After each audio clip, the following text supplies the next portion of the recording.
Si Marcos hindi dapat mawalaan ng tulog. Gusto ko siyang magtrabaho dyan for 6 years. He was elected by the people for 6 years. Putang ina, magtrabaho ko dyan. Dok-dokin mo yung mukha mo dyan sa misa. You work. We paid you. We elected you and we are paying you. Magtrabaho ka. Do not worry. Nobody but nobody is interested or are natanggalin ka. It's a waste of time. Ganon din, babalik tayo. Balitan mo Presidente, so bakit? Kung ang anak kong Vice President maging President, would you think that this country would be better than what we have now?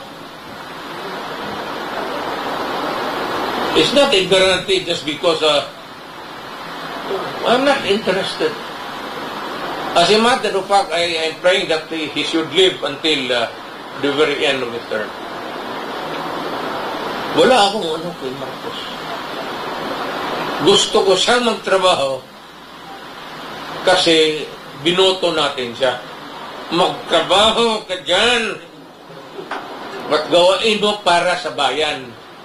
Ngayon, pagkatapos ng 6 years term mo, then makita mo na magsalita ng tao and we will give you the verdict whether or not you were worth the vote.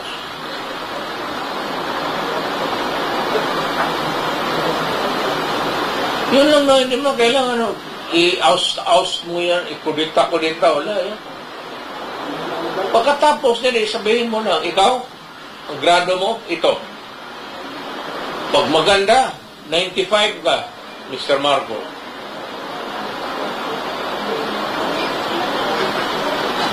Ganyan lang yan.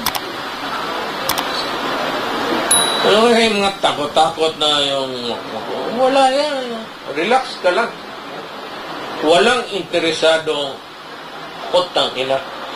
Walang... Inday? Inday, wag kang pumasok dyan sa presidency. Putang... Galing ako dyan. Ayaw ko lang ma-insulto ang Pilipino. Pero... Putang inang trabaho na. Trabaho ka. Anong babawiin mo sa akin?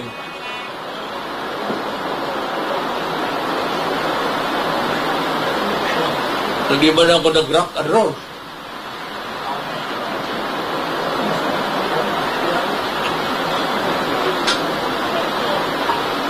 Okay?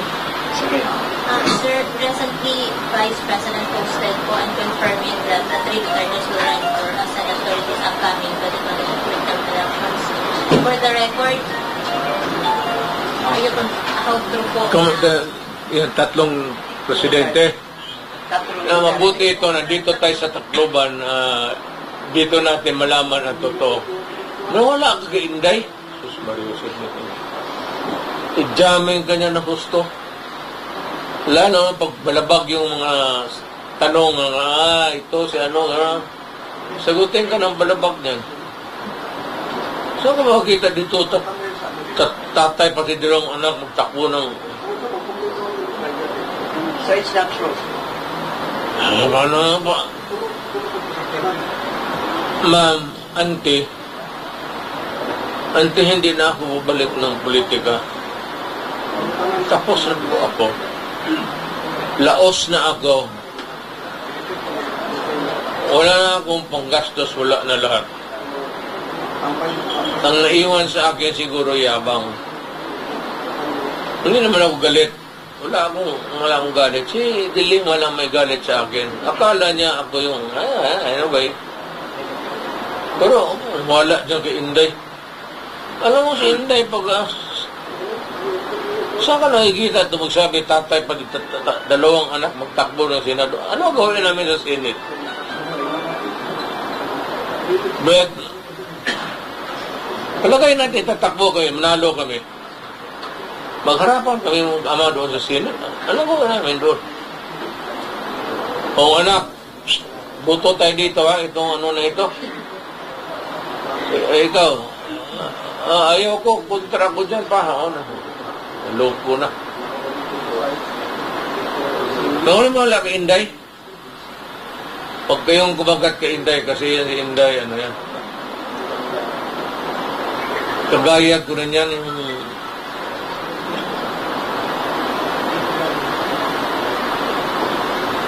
tulog.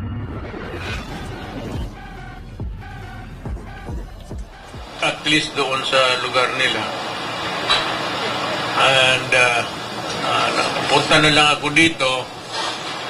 Ang sadya ko rin talaga, I timed it to visit them and to visit here because of the fiesta, but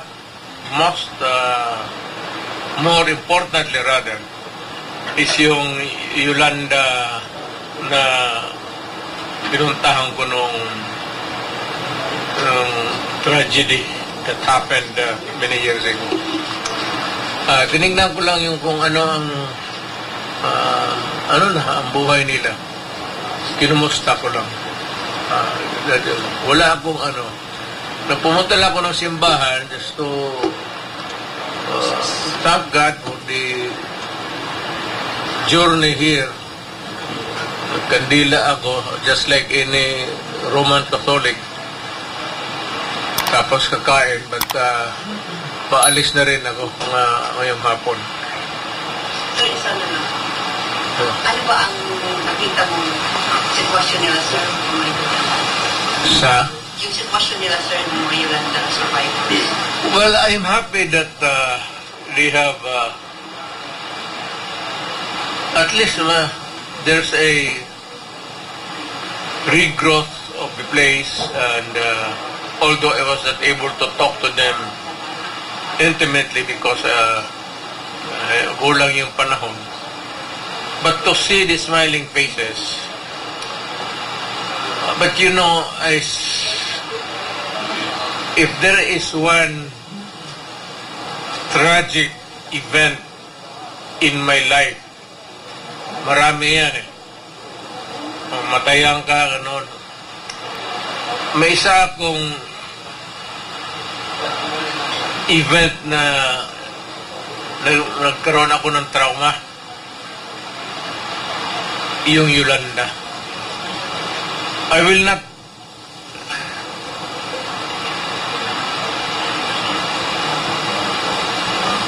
it was a very traumatic experience because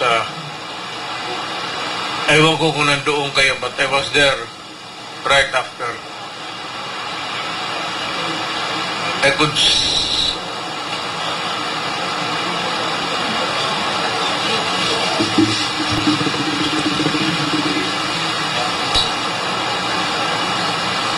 nakita ko yung mga tao na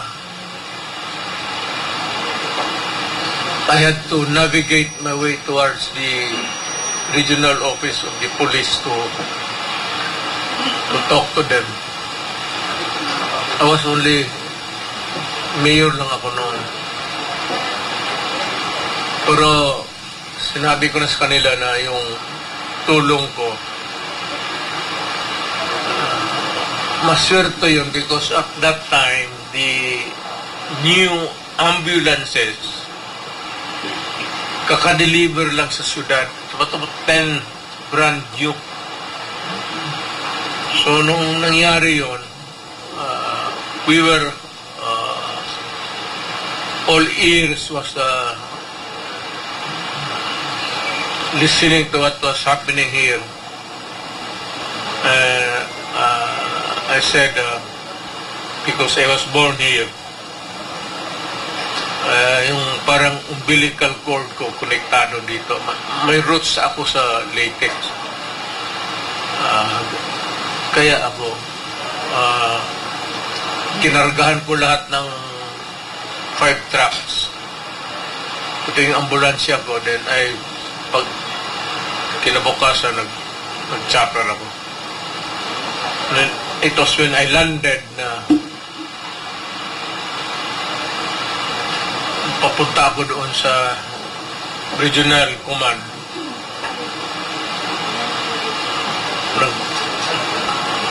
Nagkaroon ako ng trauma.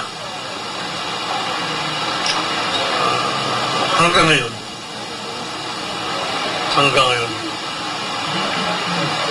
One last question na lang.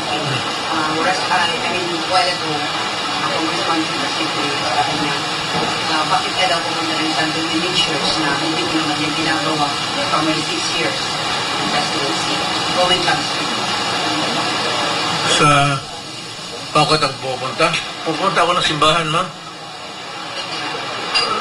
Hindi na siguro nila alam, but every Roman Catholic faithful,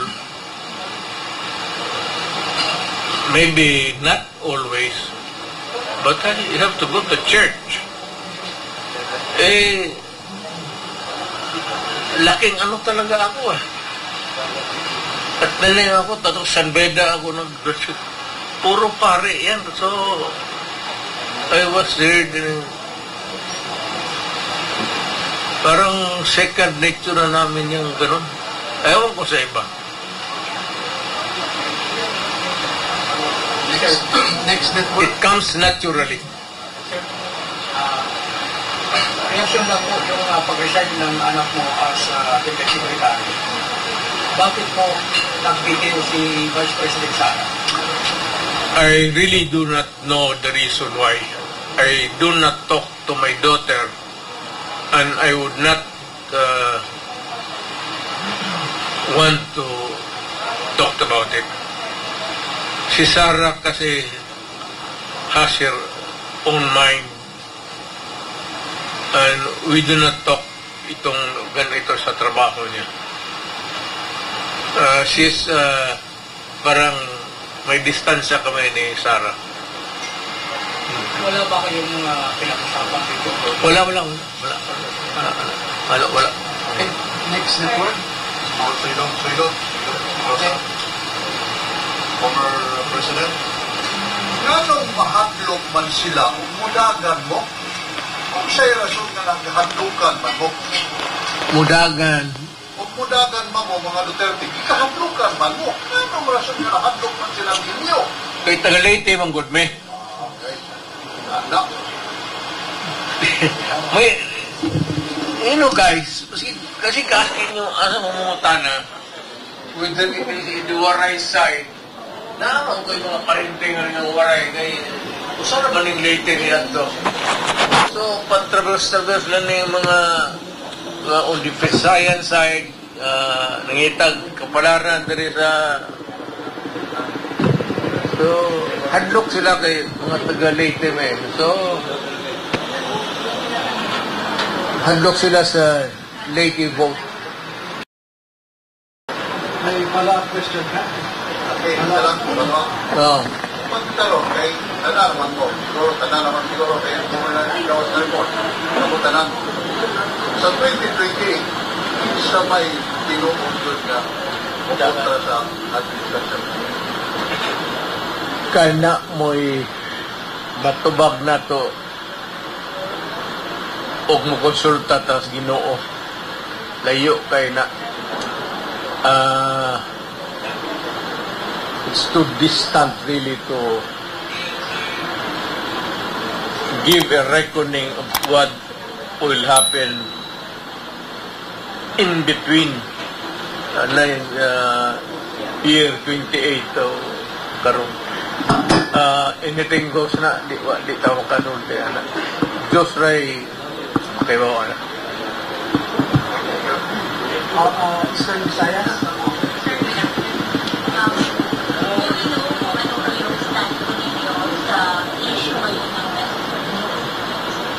Well, ako talaga as a Filipino, yung contested area, although it is contested between China and tayo, if you ask me, atin talaga yan. So, as a Filipino, I would insist that that part of the West Philippine Sea is atin. Part of the economic zone.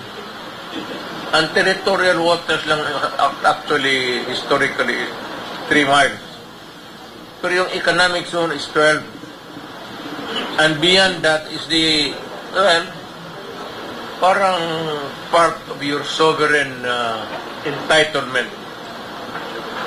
Wala man tayong away sa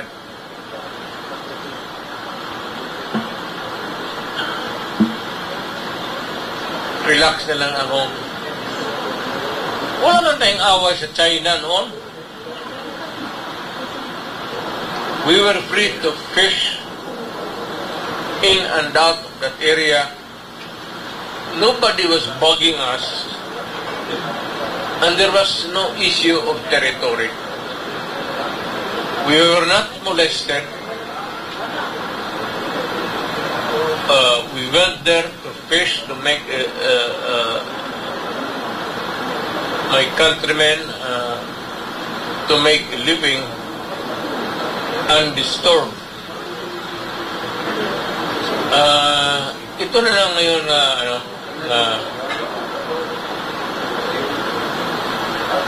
bago itong diskarte, pero alam mo, hindi ko I would be storytelling kung ano talaga nangyari. But alam ninyo kung bakit yan. What started the rock was there.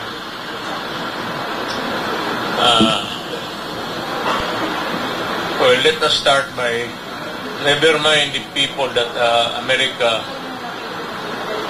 is using, or that is a part of the geopolitics of America. And the Philippines ginamit. So, nagpagamit. Kanya-kanyang depende sa kung sinong nag-opo. During my time,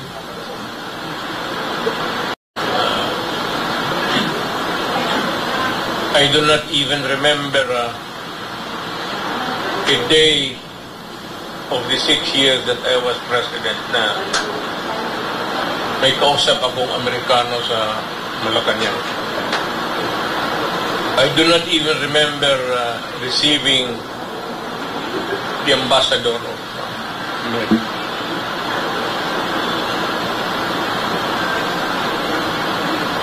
Wala akong hindi ako anti-American, but yung ano kasi noon, yung neutrality, sinadya ko na lang na ayaw kong magipag-usap sa at hindi lang sa Amerikano, pati nga sa Chinese and everybody. Let's not talk about this thing. Itong foreign policy. The sole organ kasi, remember na, the sole organ sa ating konstitusyon vis-a-vis foreign relations is the president only, not even Congress, not even the barangays. The sole organ sa ating foreign policy is the president. Kaya yung iba na hindi ko na lang I won't name names, but in their maybe ignorance, hindi nila alam.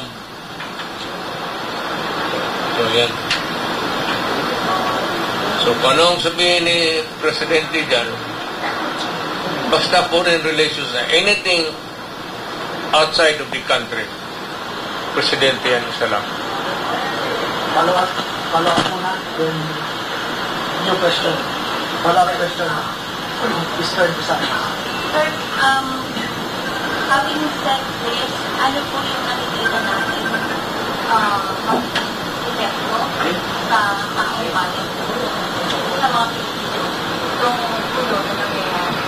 West Philippine Sea.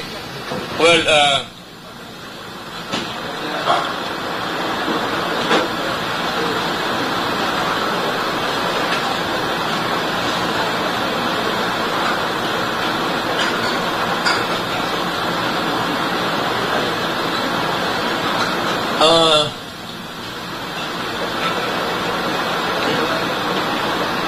hindi naman siguro. I don't think that it could go out of control.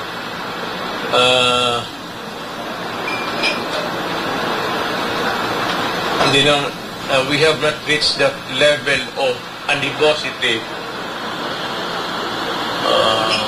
or severity in the hostility with China that would warrant trouble for the country and for China also. It's I might just say siguro still within the diplomatic ambit. Madala pa sa policy yan. So, SBTV, walang po sa SBTV. Mr. President, any comment regarding sa acquittal hindi po meron Senator Laila? Oh, well, alam mo, abogado ako. Pagka sinabi ng korte yan, yan. And we always say that it is correct. So, that is how I see it. It is a verdict rendered by the court, and we have to respect it and be happy with it. That democracy is working well in the country. Follow-up for lalong-lalo na yung Mr. President regarding na tulong sa ito. Ito yung Senator sa NCC. You know, guys, alam mo yung ICC, matagal na yan. Mayor pa ako. No, I don't give a shit whether they come in. Para sa akin, wala silang jurisdiction.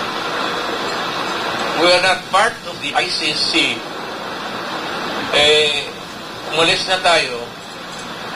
They would insist that there is a case there that would warrant for my arrest. Then, hintayin ko kung magdating.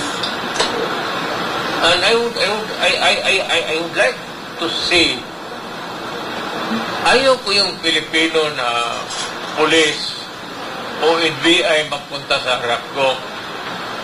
Gusto ko yung ICC mismo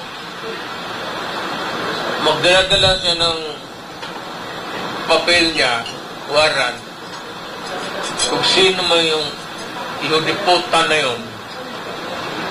Kasi pag bigay niya sa akin, ipapakain ko talaga sa kanya. Ipapakain ko sa kanya, mamili ka, kainin mo, o barilin kita dito ngayon. Deliver kita sa impyerno. Swing, putang ina mo.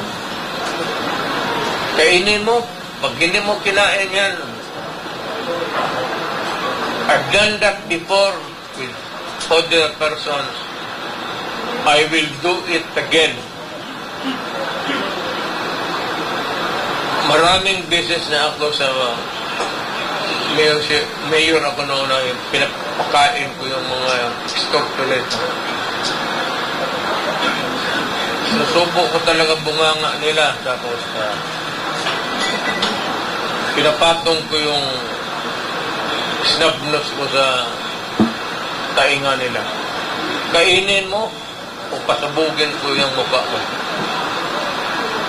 Mamili ka.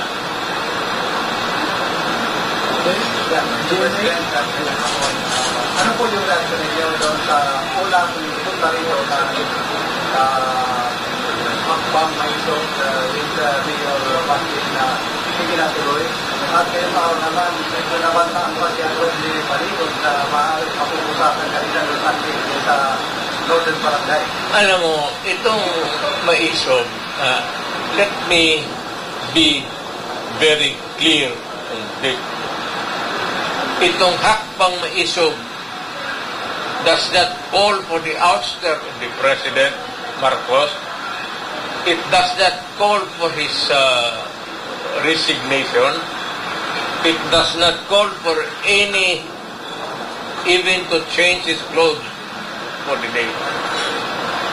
Itong hakbang maisog is not directed against Romualdez, the Speaker. It is not against anybody. Ito lang yung sentimento. Alam mo, sa totoo lang, lahat administration, without exception, may pagkakamali talaga yan. So these are the things that pagka hindi talaga, mahirap ngayon magsalita hindi lumalabas. Kasi kayo, do not be offended. Pati kayo. Yung freedom of the press, wala yan. It does not exist today because kontrolado. Censor, pagdating doon, potol, this is not good, huwag natin ilabas to. Huwag kayo ma-insulto. Totoo yan. All throughout the Philippines. Kontrolado talaga. So, ganun ang... So, kami naman, gusto kami mag-rally, pero kung ayaw magbigay ng permit, hindi kami magbili. Ang amin lang kasi, sabihin lang namin sa taong bayan, yung hindi lumalabas sa media, kasi, well, I said, hindi ko masanay tightly control, pero adulterated na yung trabaho ninyo. You know what I mean? Adulterated. Or, sad to say, polluted na yung lalabas. Wala na yung kagaya ng media na freewheeling talaga. Not this time. I do not know.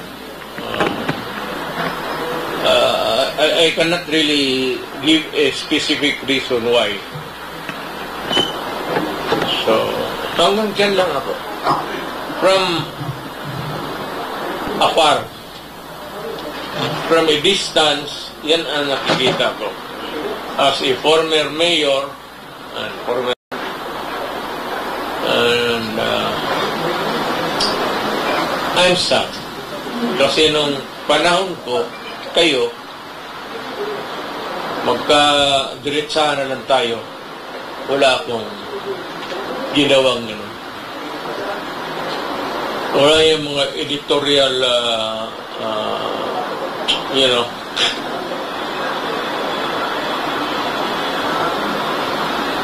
Pero ito, kung live diretso, mas mabuti, makinig ang tao. Wala naman ako, wala kaming, si Marcos hindi dapat mawalaan ng tulog.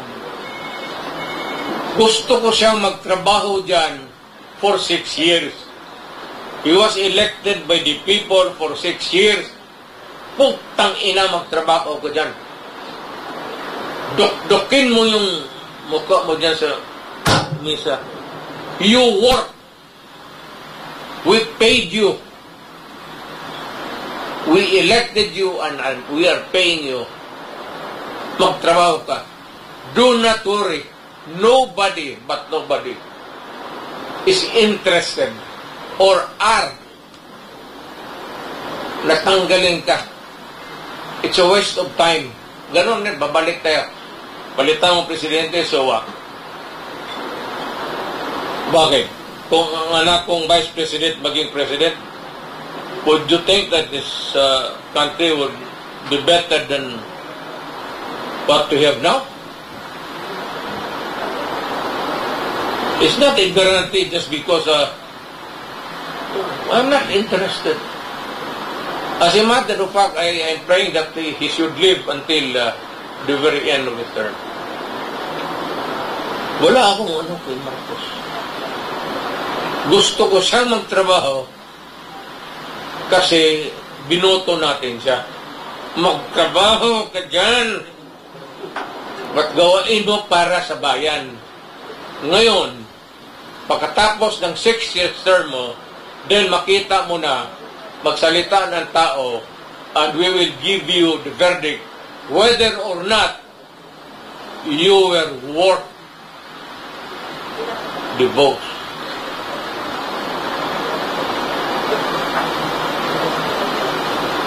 Yun lang na, hindi mo kailangan i-oust mo yan, ikudita, wala yan. Pagkatapos nila, sabihin mo na, ikaw, ang grado mo, ito. Pag maganda, 95 ka, Mr. Marco.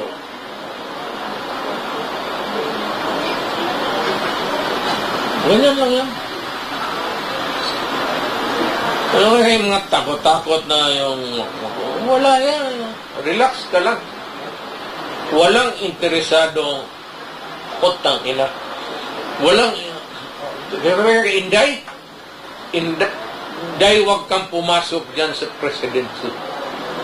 Putang susmay. Galing ako dyan.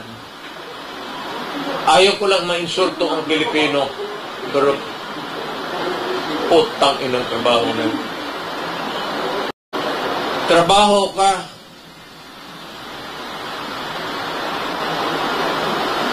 Ako, like, magising ako alas 11.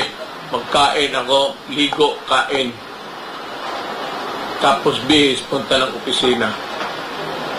Pagdating doon, trabaho na. Matapos ako niyan, alas 10, alas 11. Sa barge ako, babalik ako. Di ako natutulog ng Malacanang eh. Dito lang ako sa likod. May mga bahay-bahay dyan. Tapos, umaga, ganun.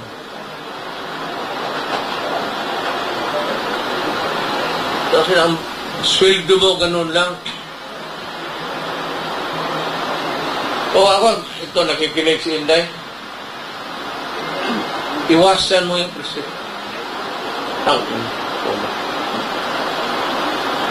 Bigayan mo yung mga ambisyoso.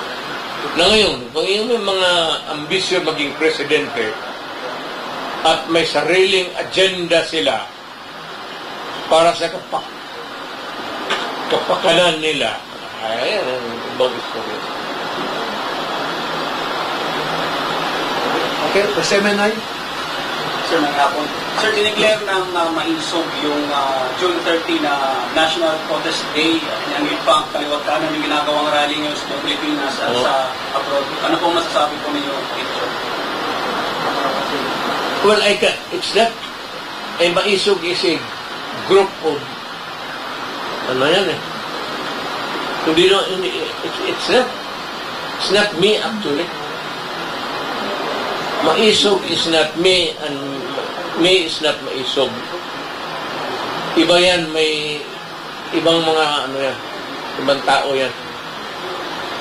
Brainchild nila yan. Mga negosyante, gano'n. Kaya nakakalat ng gano'n. I cannot say anything. But I hope that whenever there is a rally, it should be peaceful and the people must be law-abiding. Kasi ako, presidente ako, ayaw ko ng gulo ng bayan ko. Yan talaga, ayaw ko. Kasi naging presidente ako. Not even the slightest disturbance. I would not wish it upon my country. Sir, balikan ko lang yung kay Dilima. Sabi niya, mananagot daw po kayo, sir. Sagutin ko siya?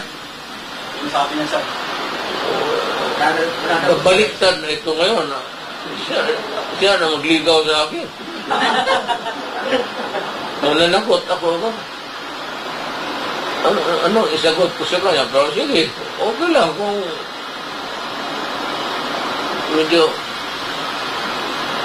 Gumanda ba siya? Bumata ba? Kasi pag hindi na, Sir, balikan ko yung sa... mananagot. Siya yung nagkalat dyan at tapos may exhibition pa siya. Dalawa lang. One question, sir. Di ba? Kita ng lahat ng buong bayan. May exhibition siya na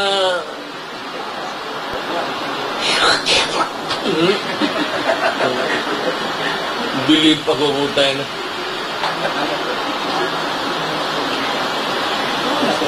Oh, may sound effect pa. Sir, recently, Vice President Sara posted and Patay, ito si way back to Dilima ko. Dilima, baski anong gawin mo? Baski anong gawin mo? Baski anong dasal niya? Magpalansya sa sakro. Yung ginawa niya, she has shamed for generations to come. Yung magdadala ng pangalan niya. Nandyan pa yan niya, pur delikadesa, wala naman. Pati ako talaga. Ayaw. Kasi, alam mo, may mga anak rin akong babae, nanay doon. Pero, tapos ka na sa huwag kang sumobra kasi lumabas yun uli, lalo ka ng babaon. Do not tempt the gods. Find your peace where you are now.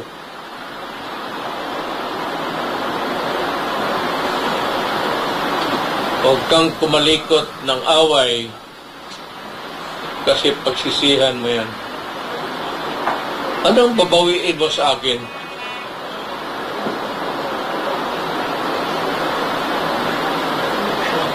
Hindi ba na ako nag-rock and roll?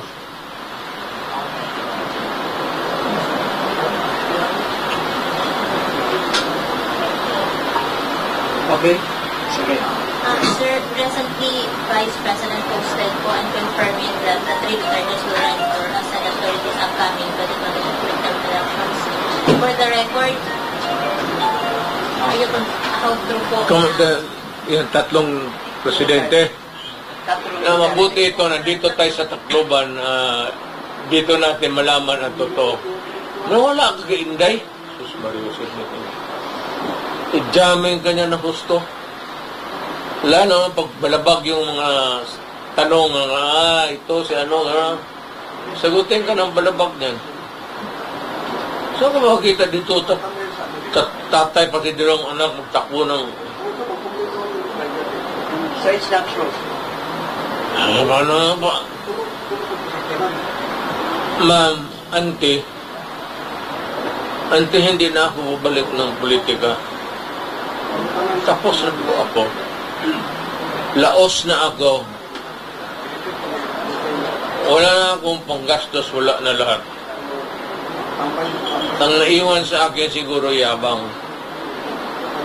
Hindi naman ako galit. Wala akong galit. Si Diling walang may galit sa akin. Akala niya ako yung, anyway.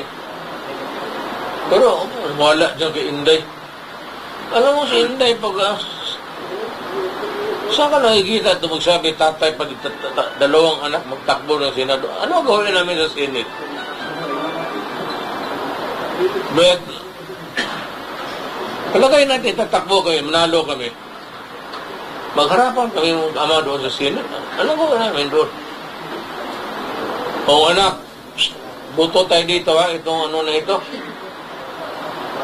Ikaw, ayaw ko, kontra ko dyan pa ha. Loko na. Bawal mo wala kay Inday? Huwag kayong kumagat kay Inday kasi yan si Inday, ano yan. Kagaya ko rin yan.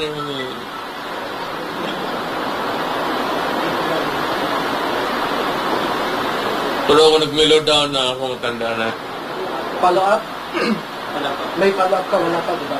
Or, okay ka na? Si pa naman, News FM. Former President, attend po ba kayo sa zona ni Vice President Sara?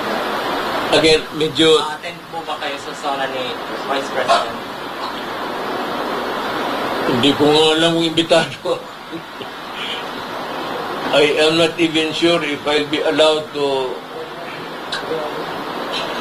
go around building yan. Tabuhin ka ng security. No, iniwan ako na-imbita noon. So, I do not expect to be invited. Baka hindi ako karapat-dapat nandoon. Follow up. Wala.